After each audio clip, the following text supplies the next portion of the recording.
name is Dr. Castagna. I'm the superintendent of the West Mifflin School District, and I just want to say my comments reflect my beliefs and not the District of West Mifflin. Mr. English and Mr. Wheatley, I thank you for being here because it's tough to walk into a crowd like this that most of the crowd is against what you're saying. So a couple points that I want to make. First things first, this whole charter school initiative didn't come from Philadelphia, it came from Arizona.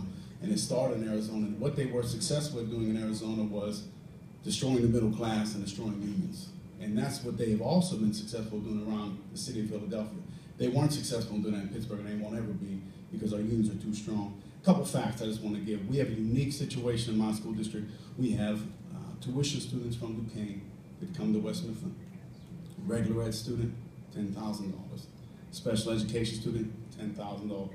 That same student decides to leave Duquesne and go to PA Cyber, and they're in special education, Duquesne pays them $33,000. Now, we all know that's not fair. No one can say that's a fair formula. But I was at this meeting. I've been a superintendent for 3 years. 3 years ago, it was $26,000. Everybody said it's not fair. 2 years ago, it was $28,000. And everybody said it's not fair. This year, it's $33,000. Do we all agree it's not fair? Now, let's do something about it, okay? Please. That's one point. My second point, if you want charter schools to be fair, okay, then let them have locally elected officials serve on their board. What is strong about public education is the balance of power. Myself, sitting as superintendent, I sit not as the CEO, as a cyber charter school, but as a superintendent, where I have locally elected officials on one side and unions representing my employees on the other.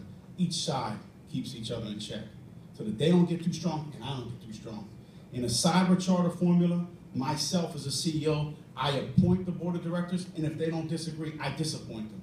And there's no union. So who has all the power? I do. That's why you see the privatization of public tax dollars and the fraud that's going on. That's two. Yeah. Number three, if you want them to be fair, then charter schools should take all kids. They don't. Yes. They don't take all kids. That's the fact that we're all missing and no one talks about.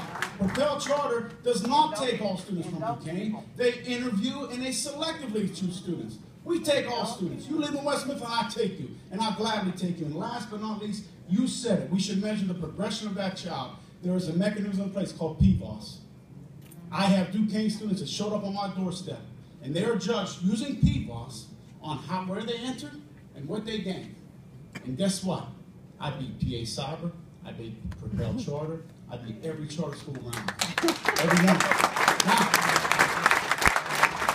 and that's taking 1/3 of the special ed funding they receive. We want to make it fair, then it's about time we don't nod our head that's wrong. Let's do something about it, please. Yeah. Let me ask that question.